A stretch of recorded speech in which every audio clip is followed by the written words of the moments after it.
Hello and welcome to the first edition of Seidel's Superior Students. This week I'm going to focus on my Sculpture 2 classes. They were prompted to create a life-size soft cell portrait out of any of the materials they could find lying around the house. And I think you'll see that they got pretty creative. First we have Kelsey.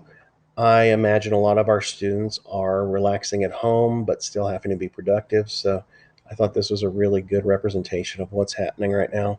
She's got her laptop so she can work on her at-home learning from Lovejoy, as well as some of her dual credit classes, her backpack, and other materials all within arm's reach so that she doesn't have to get up and she can just keep plugging away and getting the work done.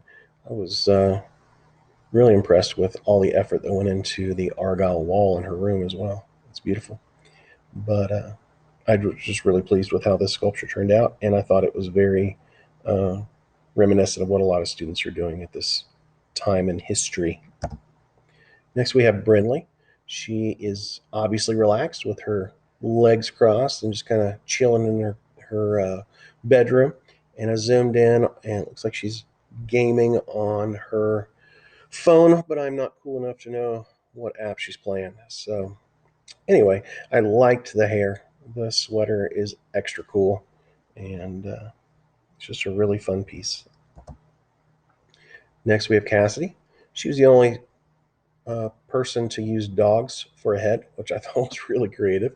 And you can tell by the person just off to the left that they're helping corral the dogs so that they stay exactly where they're supposed to be to pull this idea off. And I just thought it was a creative solution to bring in some canines. I love it.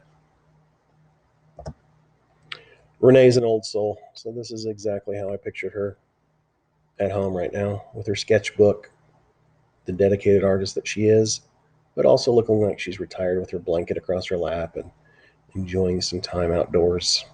Uh, she's a great student, and this really, really does kind of capture her essence.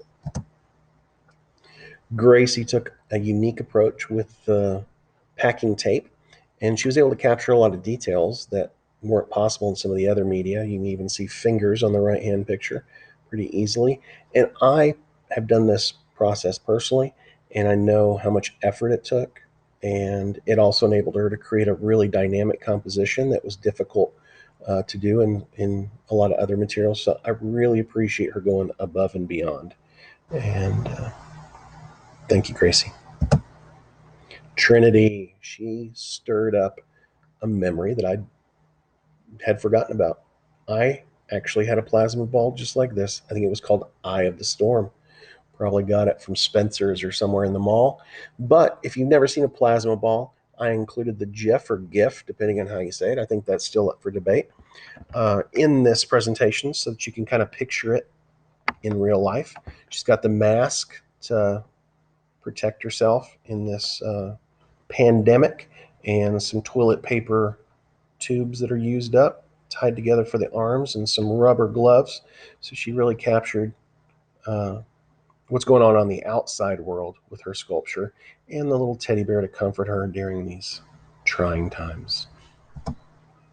Grace, she makes me question everything about how I am approaching sheltering at home. I am not looking like I'm on vacation, and she looks like she's enjoying her time way more than I am. So I'm a little jealous, and the hair is phenomenal.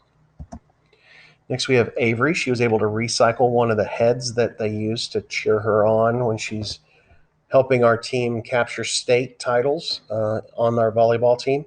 And she also shows a little bit of her personality with the uh, cute little unicorn slippers.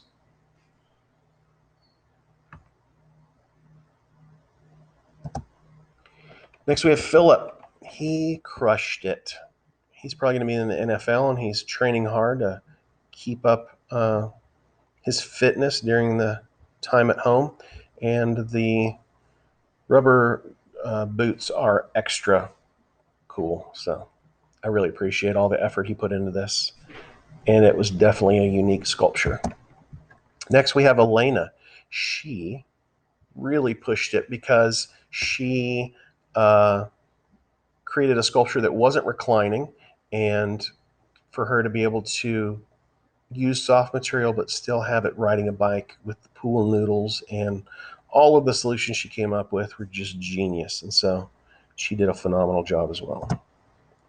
Van knocked it out of the park. When I assigned this, I did not think a student was going to be using an actual motorcycle in his sculpture, but he was able to rig a pulley system hanging from an oak tree, and it's suspending the weight of the bike in a wheelie, and he's using the gear that he uses while he's riding motorcycles to really tie this and unify this idea together. So as you can see, most of our students uh, or most of our prompts are going to be challenging because the students don't have the normal materials that they would have at their house, and they have to come up with solutions that are unique.